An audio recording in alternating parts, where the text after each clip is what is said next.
30 years ago, during the late 80s, Yoshiyuki Tomino wrote one of his best Gundam stories yet. And let me tell you the bold, naked, and painful truth. This was not Gundam Wing. NANI? I advise you to stick with me until this video's bitter end because this will probably destroy you. I guarantee you and I are in for a ride. So, are you ready for this? Welcome back to Gundam Technology. Let's get into it.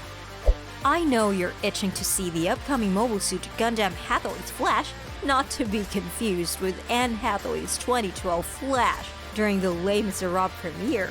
So, before you watch it, if you're a curious fellow Gundam fan like me, you've most likely already been feeling that itch for about a year now. And let me tell you this, if Gundam was a quote-unquote space opera, almost everything made is a space comedy. All in every Gundam series that is, well, ends well. That is not as far as I get to full Shakespearean mode. There's a little more later. I consider this movie a space tragedy. Let's just suppose that I was the first one to coin the term. Now, this project was supposed to be introduced to the public last year during the 40th anniversary of Gundam. Due to obvious reasons, this was delayed for a year. Well, except this one. Consider this a once-in-a-blue moon. The black swan you wouldn't expect. A slobber knocker. At the very teensy-weensy least, I get to warn you. You can prepare yourself for the 1-2 punch like Floyd Mayweather. This is like the bomb in Hot Ones. It will still hurt when it hits you, but that's the thing. It always does. It will always hurt. To be in your teens or 20s and to watch this trilogy brought to life before your very eyes. So, my eyes are correct! This will be a real treat for both the old Gundam fans and the new ones. This is supposed to be a sequel for Char's Gundam origin story and originally a spin-off 3-part light novel of Char's counterattack. Hathaway's Flash is an exciting project, supposedly scheduled for winter 2019 release, but was eventually delayed until further notice. Oh no! Until a few months ago, the trilogy will air its first film in May 2021. Nice. This timeline is an alternative story near the end of the Universal Century, 12 years after Mobile Suit Gundam Char's counterattack. It is a few decades before Gundam F91, and it features Hathaway Noah, the son of Bright Noah, and also will feature Southeast Asia, specifically Davao, a province located in the Philippines. Unlike the current Mobile Suit Gundam Origins, which takes place on the first anime series, Gundam Build Divers takes place in a different timeline.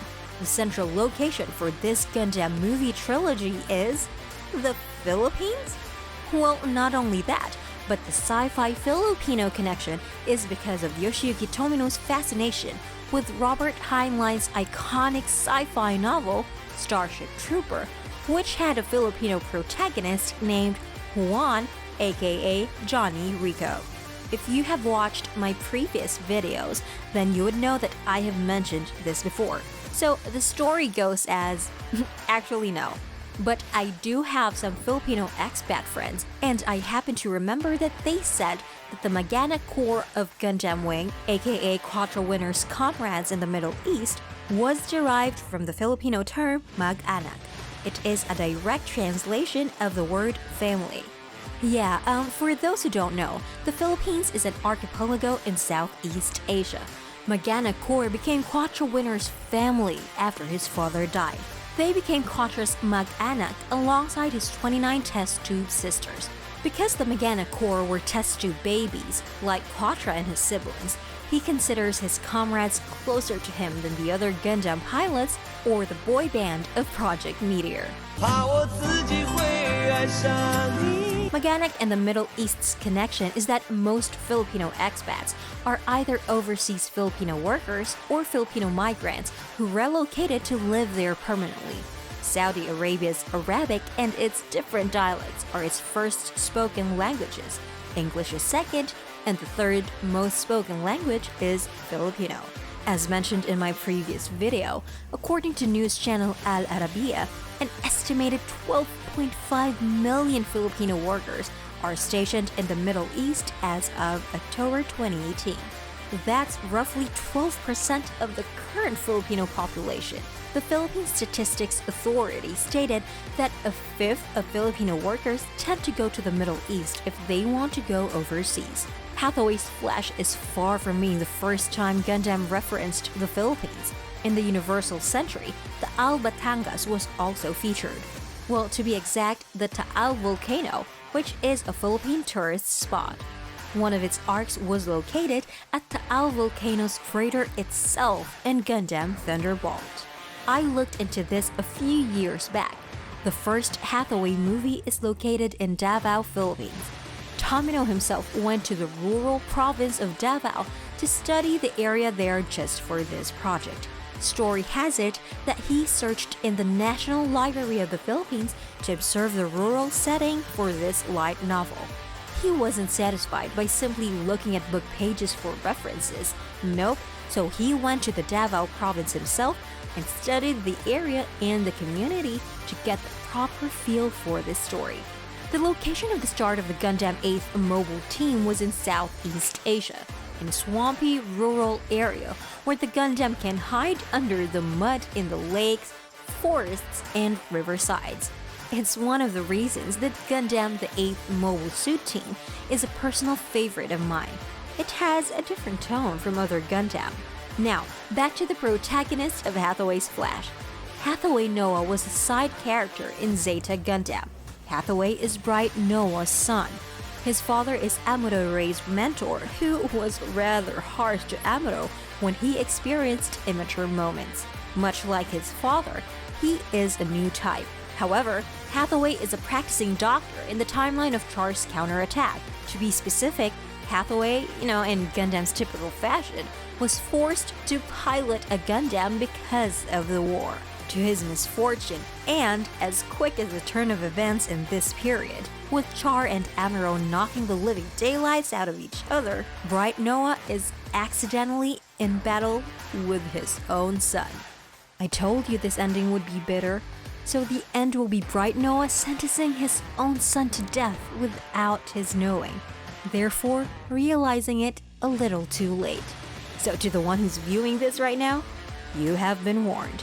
Hathaway Noah chose his story and stood by his moral code as much as his father did. This is the Shakespearean ending you have been looking for in Gundam. Hathaway chose to be a new type.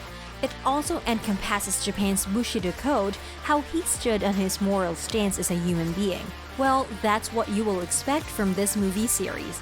Suppose you want a Gundam series to be sensible and have heroic and dramatic moments. Well, that's all, folks. Do you know who I want to get in a robot? Shinji, you must pilot the robot! No, I am afraid! Shinji, you You silly. NANI?! Well, I want you to get in that robot so bad. Yeah, you want that, don't you? Well, it's a good thing that I made a Quizlet for you on which mobile suit vehicle will you pilot in the Gundam series. Yep, that's a thing. So get in that robot and let me know your results. Leave me a comment if you have ideas on other Gundam stuff that we should cover. Click like if you like my content, or just me, Subscribe to my channel for more mecha-related stuff, and suggest a new mecha or a classic one for me to watch. I might make a review or an essay out of it, and if I like it, you'll see it in the next video. Stay connected, stay up to date.